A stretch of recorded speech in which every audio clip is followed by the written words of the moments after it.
9ই August যে নারকীয় হত্যা ধর্ষণ খুন হয়েছিল আমাদের বোন আরজি করে সেই নির্যাতিতা, তার প্রতিবাদে প্রথমে চিকিৎসক সমাজ স্বর তুললেও যেভাবে নাগরিক সমাজ আমাদের পাশে এগিয়ে এসছে এবং প্রথমে 14ই আগস্ট মধ্যরাতে যে রাত দখলের লড়াই, তারপরে আজকে যে রাত্রি দখলের লড়াই তার স্বতঃস্ফূর্ত ঠিক 14 তারিখের মতোই।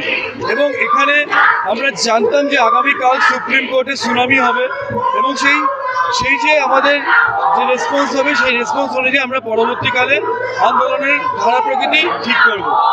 কিন্তু সুপ্রিম কোর্ট সেই আগামীকালের শুনানিটাকে ডিফার করেছে। আমরা চাই যত তাড়াতাড়ি তার শুনানি হোক এবং দোষীদের চিহ্নিত করে দৃষ্টান্তমূলক শাস্তি হোক, তার জন্য আমরা পথে নেমেছি। চিকিৎসক সমাজ, নাগরিক সমাজ, গণসমাজ পৃথিবীতে কোনোদিন এত বড় আন্দোলন দেখেনি যা এই জাস্টিস ফর আরজি করের জন্য।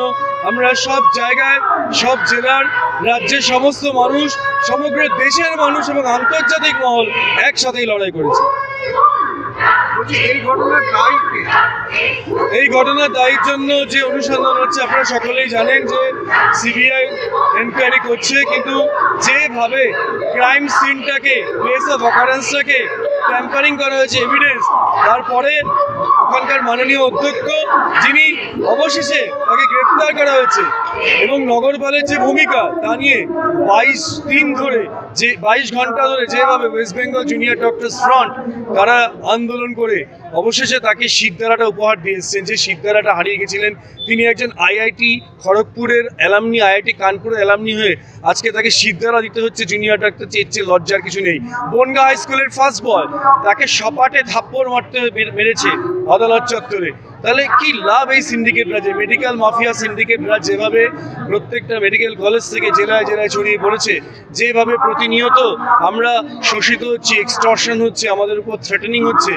আজকে হারাধনের 10টি ছেলের মধ্যে একটি ছেলেকে খালি গ্রেপ্তার করা হয়েছে, সন্দীপ ঘোষকে। আমরা জানি যে এরকম 9টি ছেলে, আরও ছেলেমেয়েরা রয়েছে, তাদের সিবিআই যেন অবিলম্বে গ্রেপ্তার করে এবং সেই 10টি হারাধনের ছেলে ছাড়া প্রতি জেলায় জেলায় আরও অনেক অবৈধ সন্তানও রয়েছে, সেই সংখ্যাটা 100-রও বেশি চালিয়ে যাবে।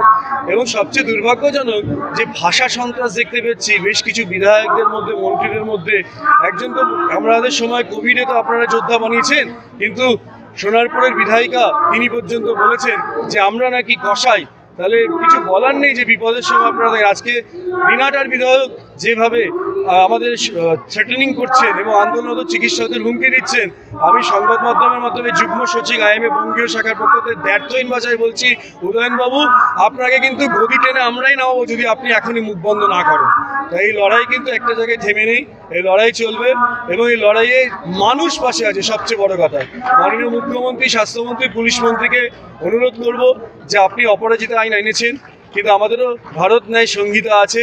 যেভাবেই হোক ধর্ষকদের শাস্তি হবে, কিন্তু যেভাবে এই ধর্ষকদের লুকানোর চেষ্টা হয়েছে, যেভাবে দিনের পর দিন দুর্নীতি হয়েছে, যেভাবে মানুষকে শোষণ করা হয়েছে, চিকিৎসকদের হুমকি দেওয়া হয়েছে, বদলির হুমকি, প্রমোশন ডিফার করা হয়েছে, ট্রান্সফার করা হয়েছে এবং এটা একটা নয়, একটা সংগঠিত অপরাধ করা হয়েছে। সেই দিনের 9 আগস্ট যে ঘটনা ঘটেছে, পশ্চিমবঙ্গ রাজ্য মেডিকেল কাউন্সিলের সদস্যরা তারা বারবার মিটিং করেছে এবং সেইখান থেকে তারা প্লেস অফ অকারেন্সে কেউ সেখানে চলে যাচ্ছেন এবং তারপরে তারা অস্বীকার করছেন। কারো গায়ে লাল জামা আছে, কারো গায়ে বেগুনি জামা আছে এবং নির্যাতিতার দেহের যে উপরে যে কম্বল তার রঙও লাল, নীল, সবুজ পাল্টে যাচ্ছে।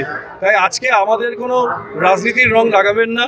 আমরা এখানে কোনো রাজনীতির পক্ষ থেকে, রাজনৈতিক দলের পক্ষ থেকে বা বিপক্ষ থেকে আসিনি। যখন আন্দোলনে কেউ যুক্ত হয় তখন সেটা স্বতঃস্ফূর্ত হয়, সেখান থেকে মূল আদর্শকে বিযুক্ত করবেন না। তাই অবিলম্বে গণকণ্ঠের আওয়াজ, বিবেকের ডাক শুনুন এবং নগরপালকে আমি বলবো তার সিদ্ধান্ত তো দেওয়া হয়েছে, এবার তিনি পত্রপাঠ বিদায় নিন এবং আরও সিন্ডিকেট রাজের সাথে যারা যুক্ত আছে তাদের প্রত্যেককে চিহ্নিত করুন। সর্বশেষে বলবো জুনিয়র ডাক্তারদের আমি আইএমএর পক্ষ থেকে কুর্নিশ জানাই, তারা যেভাবে আন্দোলনটাকে নিয়ে গেছে কোনো প্ররোচনায় পা দেননি এবং সুশৃঙ্খলভাবে তারা আন্দোলনটাকে সুন্দরভাবে গতিপথ নিয়ন্ত্রিত করেছেন বেশ কিছু সিনিয়র চিকিৎসকদের সাহায্যে। তারা আজকে এই গণবিপ্লব ঘটিয়েছে। তবে মানুষ, জনগণ পাশে না থাকলে এটা কোনো দেশ, প্রত্যেকটা শুভবুদ্ধি সম্পন্ন মানুষ যারা রাস্তায় নেমেছেন আজকে মিছিল মানুষকে খুঁজছে না, মানুষ মিছিলকে খুঁজছে। এই জায়গায় দাঁড়িয়ে আমরা জানি যে এই আন্দোলনে জয়ী হবই এবং আমাদের প্রত্যেকে যারা আছি তারা সবাই মিলে একসাথে শেষ দেখে প্রতিটা মেডিকেল কলেজে এরকম দুর্নীতি দেখা যাচ্ছে, কেন? মেডিকেল কলেজে প্রথমত কিভাবে এই নর্থ বেঙ্গল লাগি সিন্ডিকেটবাজি করবে তার জন্য তারা বিভিন্নভাবে অনুপ্রবেশ করার চেষ্টা করেছিল, কিন্তু তারা পারেনি। তখন কি করলো, তারা কোশ্চেন পেপার লিক করা শুরু করা এবং এক একটা কোশ্চেন পেপার পিছু প্রায় 20,000 টাকা করে লেনদেন হতো। এবং সেক্ষেত্রে পরীক্ষা শুরু হওয়ার মুহূর্তের মধ্যে ইনভিজিলেটর যারা ছিল তাদের কোনো যোগ্যতাই নেই। আজকে একজন আরএমও হয়েছেন ডিপার্টমেন্ট অফ রেডিও ডায়াগনোসিস, তিনি তার কোনো ডিগ্রি নেই, তার ডিপ্লোমা নেই, সে চলে যাচ্ছে ইনভিজিলেটর হয়ে ইউনিভার্সিটি অফ হেলথ সায়েন্স, সে তারা স্বাস্থ্য বিশ্ববিদ্যালয় তাকে অ্যাপয়েন্ট করছে as invigilator of North Bengal medical college, R G. Kar medical কলেজে, যেখানে ছাত্রছাত্রীদের পঠন হবে।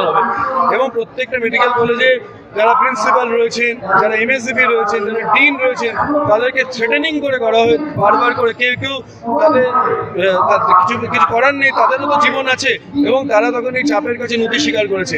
আমাদের আইএমের যে জুম মিটিং হচ্ছিল তাতে 15 জন মেডিকেল কলেজের প্রিন্সিপাল তারা যোগদান করেছিল, তার মধ্যে একজন লেডি প্রিন্সিপালও ছিল। এবং তিনি কাঁদতে কাঁদতে বলেছেন জুম রেকর্ডিংয়ে, যেভাবে ডক্টর বিরূপাক্ষ বিশ্বাস তাকে অসাংবিধানিকভাবে, মানে ভাষার অযোগ্য, যেটা আমি উচ্চারণ করতে পারবো না ক্যামেরার সামনে, সেইভাবে তাকে অপমান করা হয়। এবং বর্তমানে যিনি স্বাস্থ্য শিক্ষা অধিকর্তা রয়েছে, তিনি এই সিন্ডিকেটের সাথে সম্পূর্ণভাবে যুক্ত। এবং তার যে মনোনয়ন হয়েছিল, প্রথমে একটা প্যানেল হয়, সেই প্যানেলটাকে কোনো কারণ ছাড়াই সম্পূর্ণরূপে ধামাচাপা দিয়ে তারপরে হঠাৎ করে তাকে সব সিনিয়রিটি না মেনে যেভাবে স্বাস্থ্য ভবনের মাথায় রাখা হয়, এবং তার মাধ্যমে যে সিন্ডিকেট রাজের সময় সে বর্ধমান মেডিকেল কলেজে প্রশ্রয় দিয়েছিল, আমরা তারও অপসারণ চাই।